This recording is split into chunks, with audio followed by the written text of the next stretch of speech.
Hey, what's up guys, Kellen here with Droid Life, and we're continuing our coverage today of the Samsung Galaxy S4. So we have the AT&T version in hand, which also means we finally have a legitimate network behind it. But what I want to do today is just whip through 20 or so tips and tricks for the device, some of which you may have known or you may have seen, some of which you may not have. Some of them are just general sort of Android navigation tips for the beginners out there. The rest of them are, utilizing AirView and Air gestures and some of this cool stuff that Samsung has built into this new flagship device. So to get us started, I want to show off a gesture, and this can be used only when your device is laying down like this with the screen off. Now it's sort of like a preview of sorts. It gives you a clock so you can tell the time, shows you if you have missed calls or missed texts. It also shows your battery life percentage, and then it also shows you just if you have other notifications that you should check. Now in order to access this, all you do is wave your hand over sort of the top part of the device fairly close. You'll see that blue light appear, then you get a clock, and here's your missed calls, text, and battery. It's really cool. This is probably one of the features I use the most on it. You get that blue light and then lights up really quick. You can see that sort of bubble effect in the background there. Again, this can only be done, I believe, with the device laying down like this. So quick gesture, just make sure you get close enough to the device, but you don't actually have to touch it. All this stuff pops up. So it's very cool. Again, it's probably one of the features I use the most. But let's talk lock screen though for a second. Now, lock screen widgets, since this is running Android 4.2.2, are included. And I made a previous video about this, so I'm not going to go into a lot of detail. But basically, you can use lock screen widgets on the Samsung Galaxy S4. It's just not necessarily enabled out of the box. So what I mean by that is if we go into settings and you go into my device and you go to lock screen, you have to make sure you check this box right here for multiple widgets. That allows you to have multiple sets of lock screen widgets up. Okay. You can also go into this lock screen widgets page and go into favorite apps or camera feature, which is the far right panel, which basically if you swipe over, either give you a list of favorite apps or a shortcut to your camera. And I'll talk about that in a second, how I wouldn't necessarily use it as my camera shortcut. And then the other big thing down here is shortcuts. So shortcuts are the apps that you have on your lock screen. So the biggest one I would say to put on here is camera, because I believe that's the quickest way to access your camera. So let's back out of here again. Box checked, shortcuts on, lock screen widgets, you can change whatever you want in there. But to access lock screen widgets, you always have to do this swipe down first, and then you can see that page sort of moves out. Then you can actually go from page to page however you want to from there. And again, I did a whole video on this, so I'm not going to go into a lot of detail. But what I was showing you with that shortcut swipe to the right for camera, to me, that's not the fastest way to get into your camera. So in order to access your camera, which is this page over here to the right, you have to first swipe down this, then swipe over, and it sort of does this animation and then gets you into your camera. Not necessarily the fastest way in my opinion. So this is sort of a little tip that I always try to tell people is put a camera shortcut down at the bottom. Just grab that and swipe it up. That's the fastest way to get into your camera. Saves you a few seconds, especially if you're trying to do something really quickly in your camera. I would say that's the best way to do it. All right, so now I just want to talk about a couple of just sort of general navigation tricks for Android if you're not aware of these. If you want to add or remove home screens, the easiest way is to pinch, and you sort of get into this UI where you can tap the plus and add as many home screens as you'd like. If you want to get rid of them, you just long press on one and then drag it up to remove and it goes away. Okay, this is sort of general knowledge. You can also grab these and rearrange them and sort of set them up if you like. You can also change one to be your default home screen if you like. There's this little home button sort of at the top of each card, and you can tap that, and now that is my default home. And I actually want it to be this one, so we'll change that. I'm gonna go ahead and remove another one of these if I can. Don't be too quick or it won't work every time. The other thing I want to show you then, and this is something that HTC's actually killed off. If you long press, you get a menu that'll actually allow you to change your wallpaper on the fly like that. Again, something HTC killed off with the HTC One. So you can do a home screen wallpaper change, you can do a lock screen change, or both at the same time. You can long press in here and also get into apps and widgets, so you can quickly add apps or widgets, and again, a grab, long press, and drag around is how you do that. Long pressing also is the easiest way to make a folder in Samsung devices. So you can see I've got a couple of folders up here, and if I want to drag and drop an app to that, I can just do that. So it's the easiest way. You can't do the app drag on top of app drop to create a folder. You actually have to do it with either a long press here, or if you go into your app drawer and hit menu, create folder, that's another way to do it.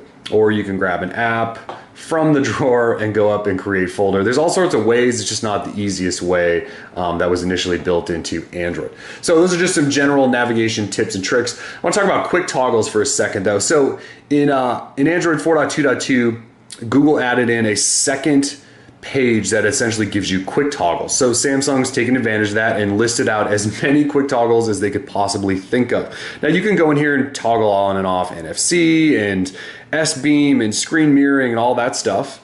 But if you don't want to go to that whole page, you can actually swipe across this and access every single one of those toggles. So you have quite a few. If you want to rearrange these, so if you swipe down your notification bar, you have 5 that appear at your sort of beginning screen. If you ever want to adjust those, you can do that. Just go over to this screen, then you'll see this little pencil icon, and you just go ahead and tap that, and then from here you can actually long press and drag and drop and swap these out. So then you can rearrange them to be, whatever you'd like. The other thing I want to point out here is I would always leave this box checked right here for brightness adjustment. So why you would do that is depending on if you're watching a movie or you go into Samsung's gallery where they always tend to really dim down the device, which I don't know why they do that, but they've done it on every single phone. You can quickly toggle on super brightness, low brightness. You can switch it back to auto. It's really a nice way to adjust brightness on the fly at all the time.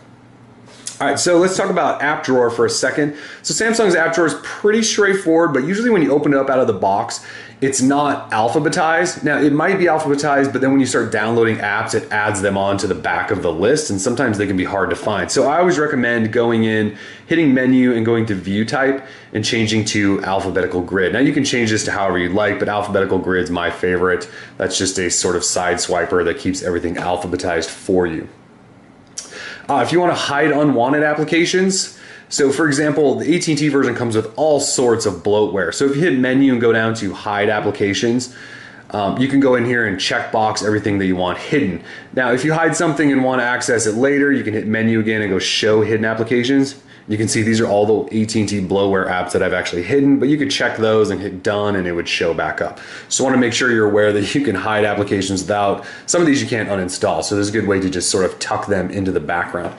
All right, now let's talk about some of the cool stuff, right? Let's go into gestures, air gestures, air view, some of these really neat things that Samsung's done with their with TouchWiz. So in order to enable most of these, you need to go into settings and you need to go into the My Device tab.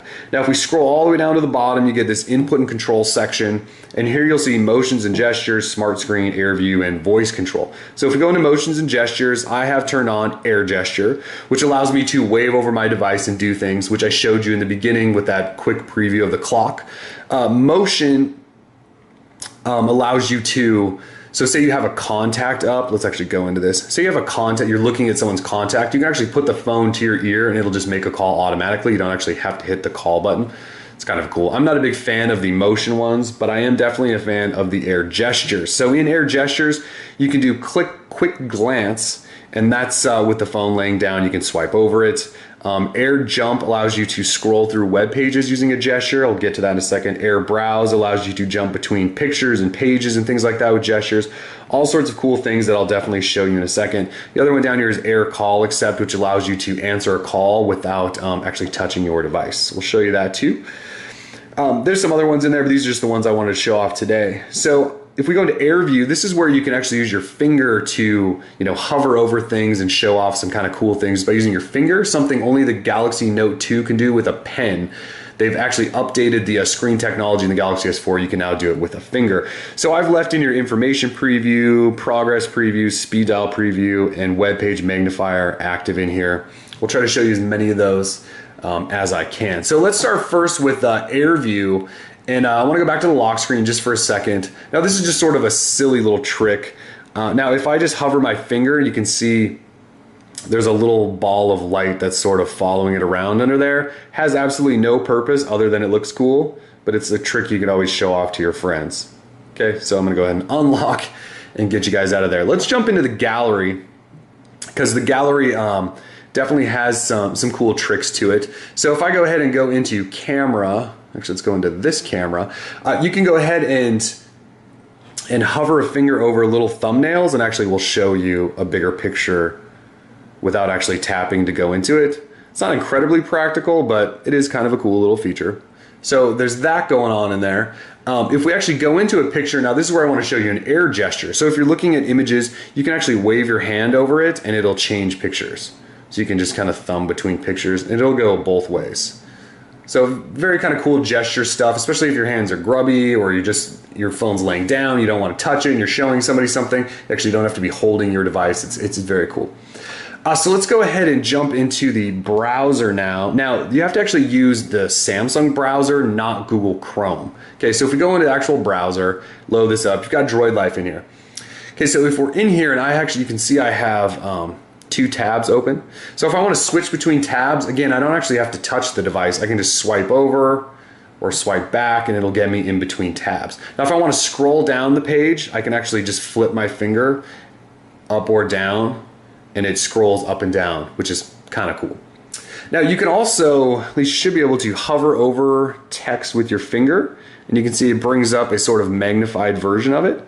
So you don't actually have to pinch to zoom to view text that's hard to read. You can just hover with your finger, which is always kind of cool. Another thing I always like about this air gesture is if you have a menu on a website, you can actually hover over.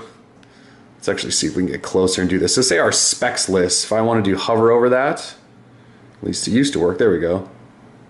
Nope, not necessarily working. I thought it used to work, at least on the Galaxy Note 2, where you could hover over that, it would actually drop down a menu.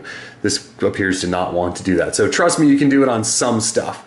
Let's also show you in the dialer, if we go in here. If you set up, what are they? Quick shortcuts basically for a dialer shortcut. You can actually hover over these with your finger and they will tell you which ones they are. So in case you set some up and you forget which ones they are, you can actually hover your finger and it'll tell you what that is. So then the last gesture I wanted to show you then is answering a call. So if a call comes in, let's see if I can place a call to myself here. Call comes in, you should be able to just wave your hand over it back and forth and that should answer it. So assuming it comes in, there we go. So I should be able to wave over and you can see it answered it. And you can talk to someone and it should go right into speaker, which it did. So you could have your phone laying down on the desk and do that as well. And it launches right into speaker so that you don't have to worry about touching your device. It's really a hands-free sort of feature there. All right, so let's talk about multi-window. So multi-window was a feature introduced with, I believe, the Galaxy Note 2. It's also equipped on the Galaxy S4. So you long press on the back button down here, pops up this sort of side panel that gives you the option to use Chat On, Chrome, and a handful of apps. You can hide it or remove it, or pull it out, I'm sorry, by just swiping out this little arrow over here. And it's got a limited number of applications, although some developers are actually building in support, like you can see Falcon Pro's in there. So if you want to use this, essentially all you do is grab one and move it onto your screen to start with. And then if you want to add something else, like internet, you grab that and you can either place it top or bottom. Now you can resize these to be as big or small as you'd like. You can go ahead and swap them.